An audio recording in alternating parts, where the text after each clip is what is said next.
Hi, this is John. And this is Chris. We're just two guys in their 40s trying to live life to the fullest, and what better way to help us along our path but to share our goals and ideas with a buddy. The Accountability Call is our way of helping each other stay on the track and keep us moving on down the road of life. We hope you like it, and thanks for listening. Believe it or not, I'm walking on air. I never thought I could feel so free. Flying away on a wing and a prayer. Who could it be?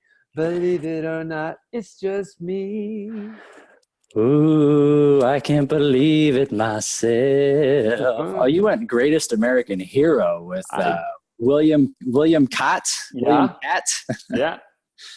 He's flying through, bad landing, never really quite that accurate. Greatest American Hero. His love interest was Connie Sellecca. Yes. And we love Connie, and great eyes. And then Robert Culp was kind of like his boss guy. I love that show. ABC, probably what, mid-'80s, early 80s? I can't remember when. It wasn't late 70s. I think it was 80s. It was 80s. It was a family event for our family. We would all be on the couch together after baths and a bowl full of chocolate chips that my dad and mom would hand to us watching The Greatest American Hero. It was an event in the Carlock household. So good. I don't know why. The show was just, you just loved it. And you love that song.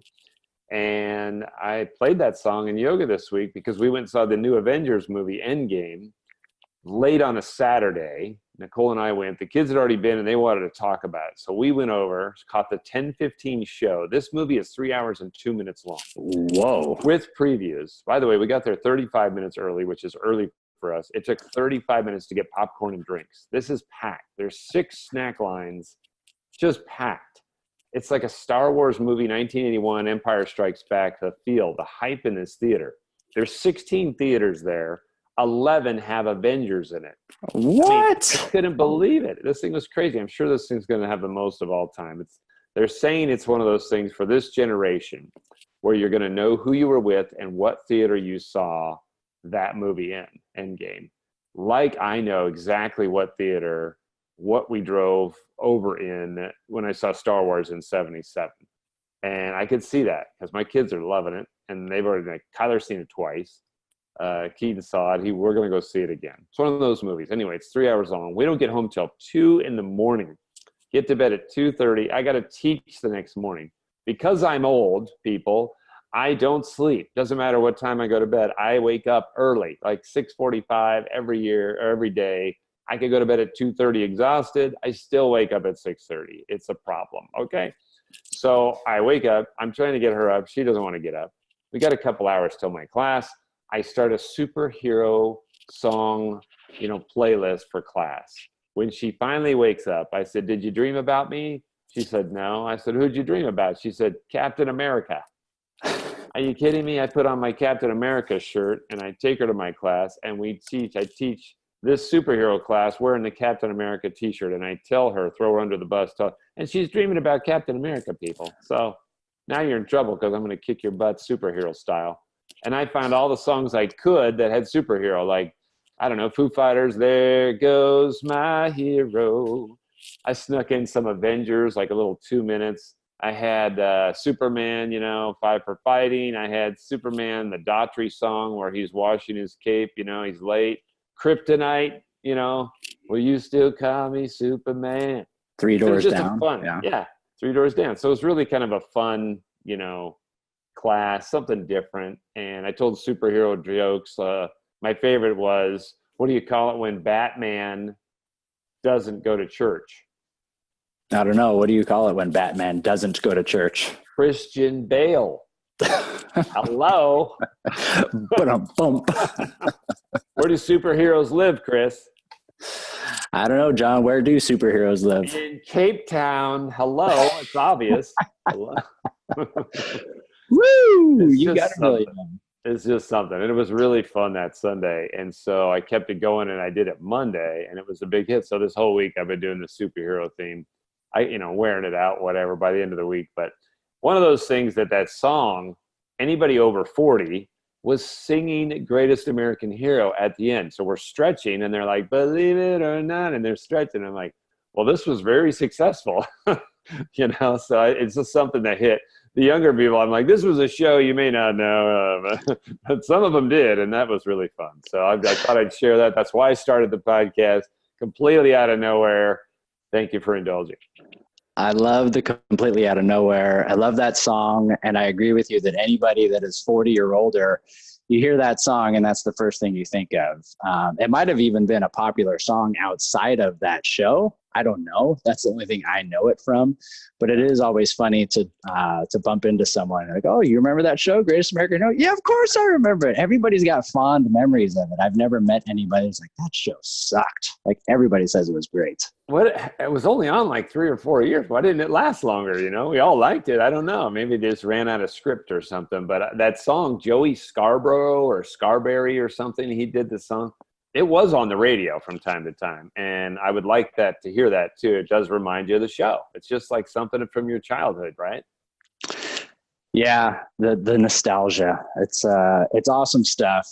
Thanks for the trip down memory lane. Yeah, those of us that are over 40, you talked yoga. I'll jump in with birthdays because we're going to do a little something different in our household tomorrow. We are going to do a reverse surprise party for my my better half, and I'm gonna trust that she's not gonna listen to this before tomorrow rolls around. But it was like the old switcheroo to me.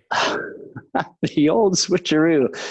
Yeah, so she's got to do an online class all day on her birthday while I'm doing Little League coaching and taking the kids to a birthday party. And we were just going to go out to dinner after she's done and after we're all back. But instead, I reached out to some of her friends. I was like, hey, you know what would be cool is just come on over the house about 5:30 and I'll have pizza and drinks. Warriors Rockets are playing. And Melissa would love to just hang out with some friends and celebrate low key here at the house. We'll have the fire pits going in the backyard. So come on over. So we're going to try it out.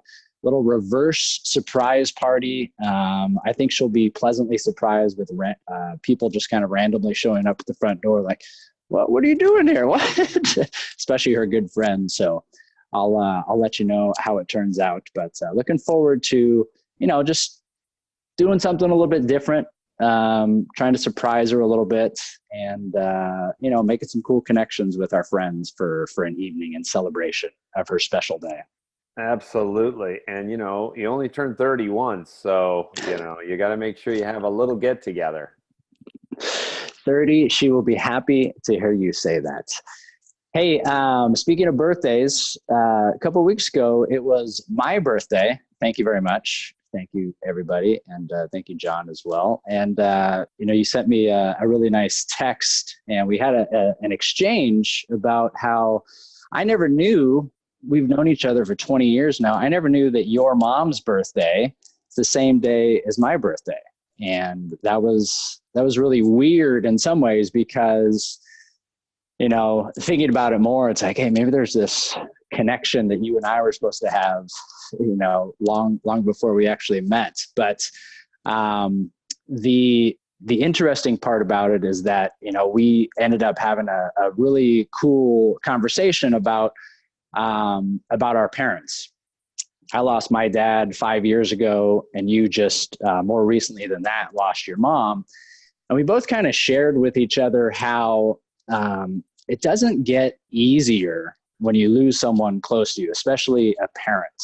And I shared with you that if anything, in some ways, it almost gets more difficult in the sense that as my kids get older, all of the events that he's missing out on continue to accumulate, right? So the Little League games, the, school ceremonies and whatnot. And I'm not saying this to try to drag the whole thing down. It's just, man, you think somebody passes away that's really important in your life and instrumental in your life. And you're like, man, this sucks for a while. And you kind of get over it. But in actuality, you never get over it. And so it was a reminder to me to always check in with the people that I love who have lost someone, to just say, hey, how's it going? I know it's been a while since since your mom passed away or since your brother passed away or whatever it was. How are you doing with it? Because it's something that we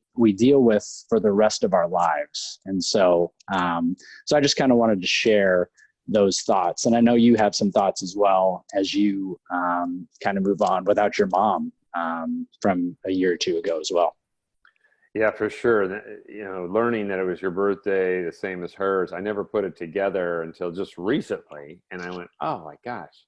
And it brought back, you know, a day or two after her services when she'd passed, that I called you from Fresno, California, where I was doing some client work, and you just stopped what you were doing and let me kind of just go through what I was going through that week. And I called you because I knew you'd lost your father. And we had talked a little bit about it at that time. And I don't know, I felt a need to call you, and you were great to just talk to me. It was probably 45 minutes. So I was waiting to go to an airport and fly back home. And, you know, just kind of out on an island there. And maybe you're right. Maybe we were meant to chat about that and other things, and we have for 20 years. But I felt a nice connection with you, as I always do. But it was just particularly interesting this past, couple weeks ago, and I was like, wow, it's her birthday, same as yours. My sister had gone out to the cemetery and taken pictures and showed me a picture of the tree we planted in her honor a couple months after she had passed on her birthday, and the tree's flourishing. And it's one of those things where just like life does go on. And another friend of mine says it doesn't get any easier. You miss them actually even maybe more. You're just better at coping with it. And you just get better at coping with it. And I thought, well, that's a really nice way to say exactly what I'm feeling, is that I do miss my mom every day. But as time goes by, it's like it doesn't get easier. We're just better at coping with it. And man, think about that the people that impact your life like that when you lose them. And I lost a lot of friends the last few years. I have moments that just pop up and I want to share. And it's like, I wish I could have. Oh man, that reminds me of him. Oh, that reminds me of my mom so much. And I'll talk to the people around you, around me, like you, or I'll tell my son, or I'll, tell my wife about my friend Matt or somebody. And it's good to kind of relive that. We don't have to lose them completely. And it's good to keep that memory going. Those things are impactful, just like Greatest American Hero or these kind of fun songs we talk about. They're impactful in our life. And whether it's nostalgic or it's a better way for you just to kind of pay tribute to somebody, I appreciate the opportunity to talk to somebody like you when those moments happen. Yeah, likewise. It's very important to have somebody to talk to about stuff like that. And like we were talking about earlier, before we started recording, it really drives home. And we talk about it all the time, but it can't be said enough how important it is that we realize that one day, someone's just not going to be in your life anymore. They're just not going to be in your life. And it's so final, the finality of it, the suddenness of it. Even if someone's been sick for a long time, it's just one day you're not going to be able to speak to that person. You're not just going to be able to call them up and say, hey, let's go watch the game together. Or, hey, we're having a barbecue at our house. Come on over. The stuff that we take for granted every single day. And it sounds so cliched. And again, I think we talk about it a lot on this podcast, but every once in a while, it really hits home, especially after you've lost somebody close to you, that it's really all that matters. The really only thing that matters is spending time with people that you love, spending time with people that you want to be around you when you are at that stage, right? Because we talked about as well that the only thing that's going to matter when we're coming up on the end is not how much crap we have, what we've accomplished. It's who's going to be around us, what people are in our lives. And so we have kind of a responsibility every day to make sure that we're surrounding ourselves with good people, but also making sure that we are working on those relationships, whether it be a quick text or a deep phone call or planning a weekend to hang out together. There are 20 million reasons why we don't do these things, but one day, again, I'm not trying to scare anybody into anything, but one day people aren't going to be in our lives. So we have to take advantage of when they are in our lives and milk every moment for all that it's worth. Yeah, definitely. And it's cliche, as they say, because cliches are true, right? Cliches are cliches because they're true. And I think they are. It's like, you got to spend time with the people you love. And we talked maybe a little while ago, it's one of those intentions I threw out there: fill your life with stories to tell and not about stuff to show. And it's true. We all have these stories from childhood memories and stories of, gosh, we had one where we lit all the fireworks on fire at one time with a sparkler, and the whole box went up, and we still talk about it as kids. And I remember my father saying, "You ever seen your money go up in smoke so fast?" Because he was anti-fireworks, and we'd spent all these hundreds of dollars on fireworks. And I had held a sparkler that my brother gave me over the box of all the other fireworks that we hadn't lit yet, and they all went off, and it's one of those stories, and just spending time with these stories as kids and stuff, they pop up, and that story's a long time. It's been going on since I might have been 7 years old at the time, maybe 8. And those are stories that they stick the test of time. And it's a lot of your life is filled with stories around the people you want to be around. So surround yourself with those people more often, because you'll get more stories. And sometimes you can just sit around with no TV on and no music and just tell stories, and it's really fun. So you mentioned you want to do that with your kids sometimes. Just have that kid time where you laugh with the kids over whatever. And I think that's great. Keep that going, because as they get older, they want to be with their friends and they leave the house, and then you don't have as much of those times. So when you do have them, they're even more special because they're so limited. So enjoy them while you can. And you have it unlimited now because your kids aren't like picking up and walking out the door by themselves. Our kids do that. And next thing you know, you're like, whoa, are they even coming home for dinner? So there's those moments you got to just enjoy. Yeah, I agree. I came across something a couple of days ago in a book I'm reading, and the guy's talking about his family and not giving his kids leftover dad, not giving his wife leftover wife. And I think that's something that really hit home for me, made me kind of analyze, hey, what version of me are my kids getting? Is my wife getting? Are my friends getting? Are they getting leftover version of me? Meaning they're getting what's left over of me after I've devoted all of my time and energy to my work or whatever it is? Or are they getting the full version of me? Am I fully present? Am I there? Are we making these memories? Are we taking advantage of this time that we have together? So I am working on giving them full, first prepared Chris versus leftover Chris. What do you think about that concept? Well, I'd take leftovers anytime. Sometimes they taste better. But no, I agree with you. You know what? I do think that we're pulled in a lot of directions, first of all, with work and liability or maybe responsibilities.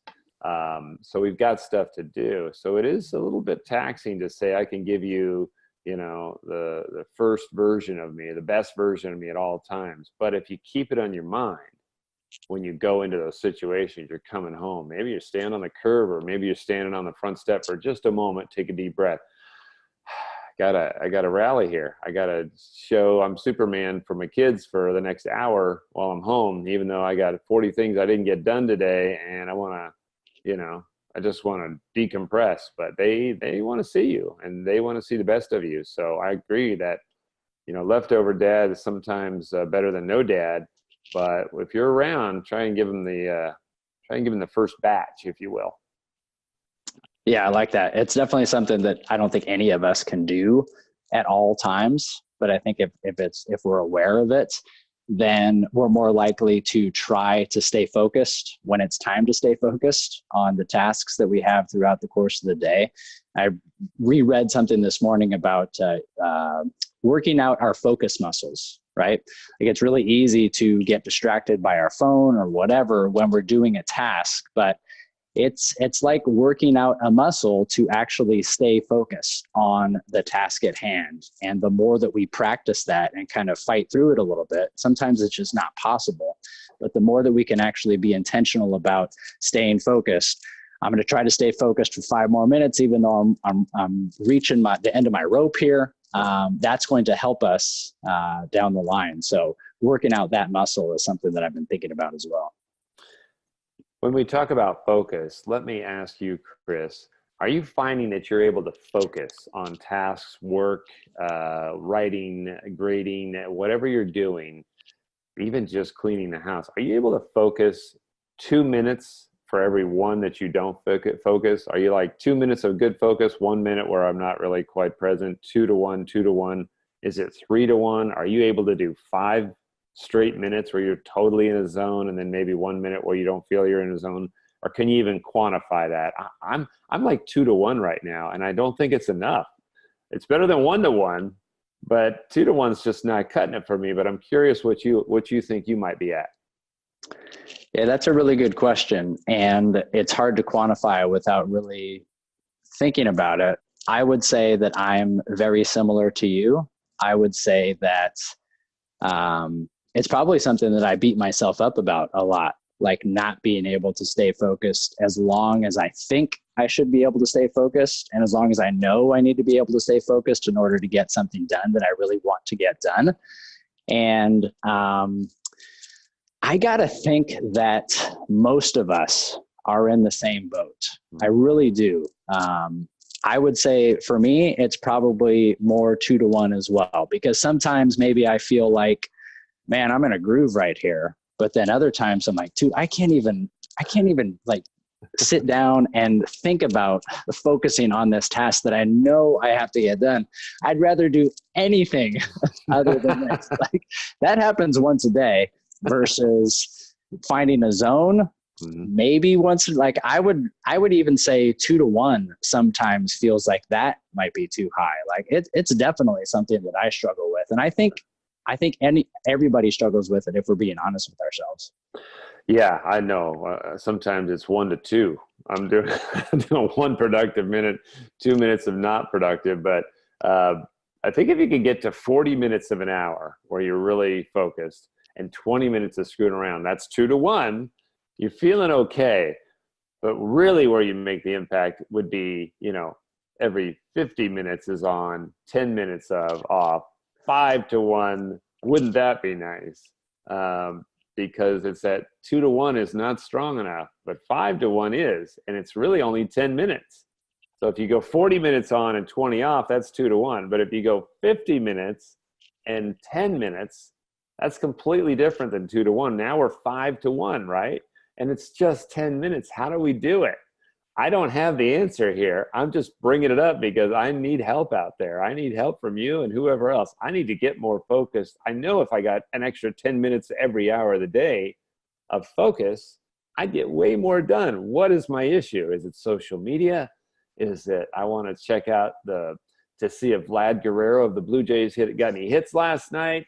I don't know, but it's something that's on my mind, and I just wanted to ask you. Yeah, no, thank you for asking. And I think it's important that we both share this. And I think anybody listening to this is nodding their heads. I really do. I really think that this is something that we all feel. And I think that we all beat ourselves up about it. And I think we're all striving to find that optimal level of focus. I know I'm always tweaking things in my life. All right, what do I got to do here?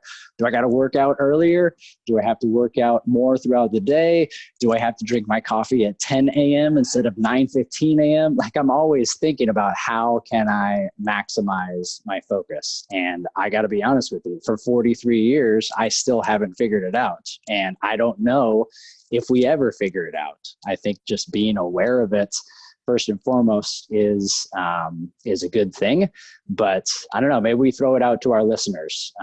Tips, tricks that you have to stay focused that John and I might be able to use in our lives to feel better about the amount of focus we're able to have throughout the course of a regular day.